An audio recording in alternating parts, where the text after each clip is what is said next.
आज के इस वीडियो में मैं बताऊंगा 5 ऐसी मूवीज़ का नाम जिसे लोगों ने ठुकरा दिया और ये मूवी बॉक्स ऑफिस पे भी उतना अच्छा कमाल नहीं कर पाई और बहुत सारी गालियाँ भी पड़ी इस मूवी को। बहुत सारे यूट्यूबर जो हैं वो लोग बुराई करते नहीं थक रहे थे कि ऐसी मूवी है, पथेटिक मूवी है, ऐसा भी शब्द कहा गया। बट मेरे पर्सनल नज़रिए से अगर आप इन मूवी को देखो एक बार, अगर आपने नहीं देखा है, बहुत सारे लोगों ने शायद देख रखा होगा इन पांचों मूवीज़ को, या फिर 2 या 3 तो देख रखा ही होगा। बट अगर आपने इन मूवीज़ को नहीं देखा है तो IMDb रेटिंग छोड़ के, हालांकि IMDb रेटिंग सबकी 5.5 से ऊपर ही है। मैं गुंडे जैसी मूवी की बात नहीं कर रहा कि बहुत ही बेकार मूवी मैं बताऊंगा। एवरेज मूवी है, बट इसे और अच्छा रिस्पॉन्स मिलना चाहिए था, इसकी तारीफ होनी चाहिए थी क्योंकि बहुत अच्छा लिखा गया है, बहुत अच्छी तरीके से बनाया गया है इन पांचों मूवीज़ को। तो इस लिस्ट में पहली मूवी का नाम है द मैग्निफिकेंट 7। ये मूवी 6.5 से ऊपर की रेटिंग की है IMDb पे और ठीक ठाक मूवी ने कलेक्शन भी किया था, अच्छी मूवी थी। बट उतना अच्छा रिस्पॉन्स इस मूवी को मिला नहीं जिस हिसाब से इसका हाइप होना चाहिए था। जैसी ये मूवी बनाई गई थी वैसा कलेक्शन भी नहीं कर पाई और वैसा तारीफ भी नहीं हुआ, और ये मूवी उतना अच्छा नहीं कर पाई जितना अच्छा इसे करना चाहिए था।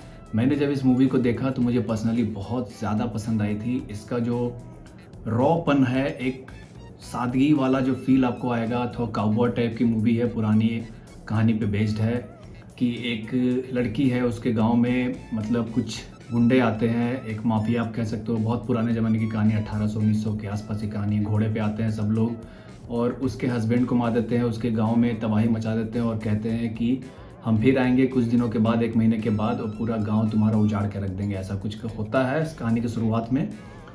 उसके बाद वो लड़की क्या करती है कि 7 ऐसे धुरंधर बंदे को ढूंढती है, पैसे देके वो बुलाती है जो कॉन्ट्रैक्ट पे काम करते हैं, या फिर बहुत ही कोई मुजरिम है, कोई बहुत अच्छा निशानेबाज है, इस टाइप के लोगों को वो ढूंढती है अलग अलग जगह जाके, 7 लोगों को, और कहती है मैं तुम्हें मुंह मांगे पैसे दूंगी और तुम इसके बदले में मेरे गांव को बचाओ, जो 1 महीने बाद वो लोग आने वाले हैं। 1 महीने या फिर ऐसा ही कुछ टाइम वो दे के गए थे कि मैं आऊँगा और पूरा कुछ तबाह कर दूंगा। तो ऐसा टाइम वो देके गए थे और ये कहती है कि इतने दिनों के बाद वो लोग आएंगे, तुम 7 लोग को संभालना है, पूरे गांव को। तो कैसे वो ढूंढती है इन लोगों को और कैसे वो लोग आते हैं, कुछ लोग नखरा करते हैं, कुछ लोग नहीं आना चाहते, बट एक साथ उन लोगों को करती है और सातों मिल के पूरे गाँव को भी ट्रेन करते हैं और कैसे वो बचाते हैं पूरे गांव को, पूरे जो विलेज है उसको बचाता है। मतलब देखने में बहुत ही अच्छा लगेगा आपको। अगर आपने ये मूवी नहीं देखा है तो एक बार देखो और कमेंट करके बताना कि कैसी लगी ये मूवी आपको। तो लिस्ट में दूसरे नंबर पर है कंज्यूरिंग का part 3, the devil made me to do it.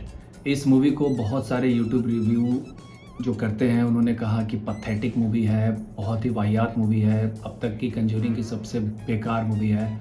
Conjuring जो चारों पार्ट आई है सबसे बेकार मुझे पर्सनली लगा उसका जो पार्ट 4 जो अभी रिसेंट में आया था, और पार्ट 2 आप कह सकते हो।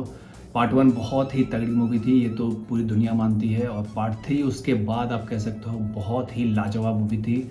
जिस हिसाब से बिल्ड किया है कहानी को शुरुआत से लेके, और जो शैतानी ताकतों के बारे में दिखाया है, एक इंसान को वो पजेस्ट करता है डेविल बना के और उसके थ्रू वो हत्याएं करवाता है वो जो डेविल है, और उसके बाद जो खुलासा होता है धीरे धीरे सब रिवील होता है।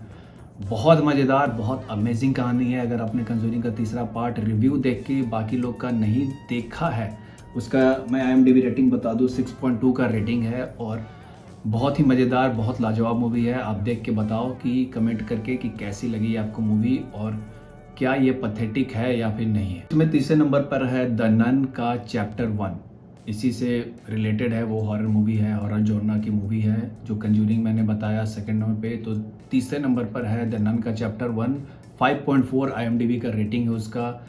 और ये आप कह सकते हो बहुत लोगों ने बुराई किया था कि नन बहुत ही वाहियात मूवी है, बट मुझे लगता है जो वाहियात मूवी है वो नन का चैप्टर 2 है। बहुत ही बेकार था, मैंने थिएटर में जाके देखा था, पूरा टाइम वेस्ट, कुछ भी नहीं था उस मूवी के अंदर। बट जो नन 1 का जो स्टोरी लाइनअप दिखाया गया है कि जैसे वो एक चर्च में जाती है और चर्च के अंदर जितने भी लोग हैं, मैं स्पॉइल नहीं करूँगा, बट इतना अमेजिंग वो कहानी है। आप कह सकते हो एंडिंग थोड़ी सी बचकाना टाइप से दिखा दी गई है, बट जो पूरा प्लॉट दिखाया गया है, जो हॉरर कॉन्सेप्ट दिखाया गया है, वो बहुत ही रिफ्रेशिंग था। बहुत ही नया था और मुझे बहुत मज़ा आया नन का चैप्टर 1 देखने में। चौथे नंबर पर है अपनी बॉलीवुड की मूवी 2011 में आई IMDb रेटिंग 5 के साथ रावण। शाहरुख खान की 2011 में रावण मूवी आई थी और मुझे यकीन है कि कमेंट में बहुत लोग गालियाँ देंगे कि ये मूवी सच में बेकार थी और बहुत लोगों ने, इनफैक्ट सारे लोगों ने ये मूवी देख रखा होगा। बट फिर भी मैं इतना कहूँगा कि जितनी बुराई की गई थी उस टाइम पे 2011, आप सोचो कि उस टाइम पे बॉलीवुड की क्या हालत थी, ऐसा मूवी बनाने का हिम्मत भी नहीं था किसी को। और उस टाइम के लोगों को शायद आदत नहीं था इस टाइप की मूवी देखने का। जो हॉलीवुड मूवी लोग पसंद करते हैं शायद उनके लिए ये अच्छी लगी होगी ये मूवी, और मैं भी उन लोगों में से ही एक हूँ। तो हो सकता है मुझे इसलिए पसंद आई थी। फर्स्ट हाफ आप कह सकते हो थोड़ा स्टोरी एक्सप्लेन करने में थोड़ा ज़्यादा खिंच गई थी, बट 2011 के हिसाब से जिस टाइप की मूवी बनाई गई थी ये, गाने अच्छे थे, जो एक्शन सीन था वो मज़ेदार था, जो फुटबॉल वाला सीन था वो भी बहुत अमेजिंग था, और सब कुछ ऐसा था कि आपको ऐसा कहीं नहीं लगता कि मूवी खींच रही है, मूवी बोर कर रही है। बहुत रिफ्रेशिंग मुझे लगा, और शाहरुख खान की एक्टिंग भी अच्छी थी, अर्जुन रामपाल की एक्टिंग अच्छी थी, गाने बहुत अच्छे थे, सब कुछ बेहतरीन था, बहुत मेहनत किया गया था। और जिस हिसाब से बुराई किया गया था इस मूवी का 2011 के टाइम पे, हो सकता है लोग समझ नहीं पाए थे इस मूवी को।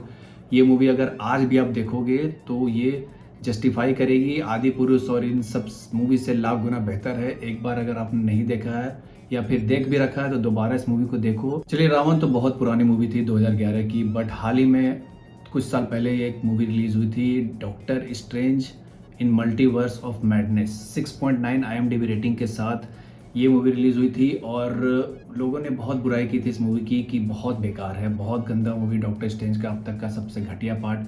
बट जो हाल फिलहाल जो एंड गेम के बाद स्पाइडरमैन की मूवी अगर आप छोड़ दो, तो एंड गेम के बाद जो भी मार्वल की मूवी आ रही है उनसे तो लाख गुना बेटर थी ये मूवी। और जिस हिसाब से स्टोरी को दिखाया गया था, जो विच का कैरेक्टर लाया गया था, और वो सब कुछ मल्टीवर्स के बारे में दिखाना, मल्टीवर्स का जो कॉन्सेप्ट है वो तो मुझे लगता है कि नहीं डालते तो ही अच्छा था, बट जिस हिसाब से भी दिखाया गया था, जो विच का कैरेक्टर एंट्री मारती है, वो बहुत ही अच्छा कॉन्सेप्ट था मेरे हिसाब से। और डॉक्टर स्ट्रेंज का भी जो बिल्डअप दिखाया गया है इस कहानी में, जो भी वो कुछ करता है और अपनी बुराई को समझता है, अपनी अच्छाई को समझता है, जो वो दिखाना चाह रहे थे शायद उस पॉइंट को लोग समझ नहीं पाए, और इसी वजह से मुझे लगता है कि लोग बुराई कर रहे थे इस मूवी को।